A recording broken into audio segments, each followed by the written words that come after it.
সেদিন আমি ভাবতেও পারিনি যে আমি এই কাজটা কমপ্লিট করতে পারবো। ব্রাইডাল সাজাতে গিয়ে আমি এতটাই অসুস্থ হয়ে গেছিলাম যে ঠিকমতো দাঁড়াতেও পারছিলাম না। তো সবটাই তোমাদের সাথে শেয়ার করব। তো চলো শুরু করা যাক আজকের ব্রাইডাল ব্লগ। মেঘা আমাকে একটা লুকস দেখিয়েছে, দেখা যাক মেঘার মনের মতো করতে পারি নাকি। মেঘার কোনো ডিমান্ড আছে আমার কাছে? কিছু ডিমান্ড নেই, ঠিক আছে চলো। এই ব্রাইডটা ছিল আমার মর্নিং মুসলিম ব্রাইড। ব্রাইডের কল টাইম ছিল 7:30 থেকে 8টার মধ্যে। আমি আমার ব্রাইডাল লোকেশনে টাইম মতো পৌঁছে যাই। তারপরে ঠিক কাজ শুরু করতে যাব, সেই সময় শুরু হয় আমার শরীর খারাপ। শরীর খারাপ বলতে সেই সময় আমার প্রেগনেন্সির 5 মান্থ চলছিল। বুঝতেই তো পারছো 5 মান্থে অনেক শরীর খারাপ থাকে। তো হঠাৎ করে আমার গা গুলানো শুরু হয়, বমি শুরু হয়, মাথা ঘুরিয়ে যাচ্ছিলো, আমি স্টিল নাও দাঁড়াতে পারছিলাম না, এতটাই শরীর খারাপ হয়েছিল।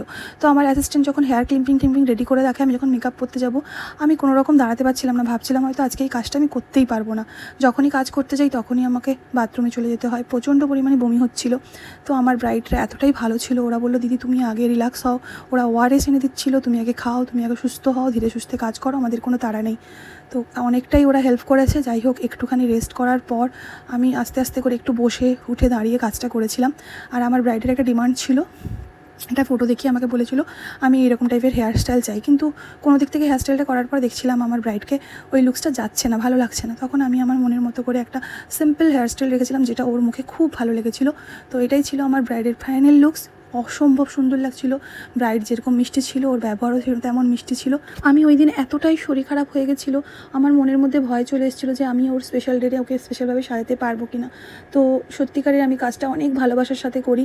তো বুঝতেই পারছো মানে আমি অসুস্থ হতে চাইছিলাম না, তাও আমার শরীর আমার সাথ দিচ্ছিল না। তো যাই হোক, সেদিনকে আমার শরীর আমার সাথ না দিল তো কী হয়েছে, আমার ব্রাইড আমার সাথ দিয়েছিল। তো সেই ব্রাইড আমাকে ধীরে সুস্থে কাজটা করতে বলেছিল, তাই আমি ধীরে সুস্থে কোনো রকম তাড়াহুড়ো না করে ওকে রিল্যাক্সভাবে সাজিয়েছিলাম। বুঝতে পারছিলাম ওর টাইম হয়ে যাচ্ছে, তাও ওর মধ্যে কোনো রকম বিরক্তি ভাব ছিল না। যাই হোক, চলো ব্রাইডের কেমন লাগলো শুনে নেওয়া যাক। অবশ্যই তোমাদের যদি আমার কাজ ভালো লাগে অবশ্যই তোমরা বুকিং করতে পারো। নভেম্বর থেকে আমার স্লটস বুকিং চলছে। আর যারা এখনও পেজটা আমার ফলো করোনি অবশ্যই ফলো করে নিও। চলে আসবো নেক্সট কোনো ব্লগ নিয়ে। আজকের মতো এতটুকুই, tata. Hello Megha, final looks আমার কমপ্লিট। বলো কেমন লাগলো আমার কাছে সাজে? অনেক সুন্দর। হ্যাঁ, তোমার মনের মতো হয়েছে? হ্যাঁ অনেক। তুমি যেরকম হেয়ারস্টাইল দেখিয়েছিলে সেটা তোমার মুখে ভালো লাগেনি, আমি আমার মতো করেছি, ভালো লেগেছে? হ্যাঁ এটাই ভালো লাগছে। এটাই ভালো লাগছে না? অনেক মিষ্টি লাগছে, সত্যিকারে অনেক মিষ্টি লাগছে। তো মেঘা, আমার কাছে সেজে স্যাটিসফাই? হ্যাঁ।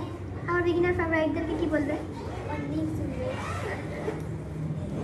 তো মেঘার ফাইনাল লুকস দেখো, জাস্ট অসাধারণ লাগছে, খুব মিষ্টি লাগছে। তো তোমরা অবশ্যই কমেন্ট করে জানাবে মেঘার লুকসটা কেমন হয়েছে। মেঘার আইস ডাউন, চোখটা নিচে দিয়ে করো। ও ওয়ান প্লেট শাড়ি পরেছে, বাট অসম্ভব সুন্দর লাগছে, খুব সুন্দর লাগছে।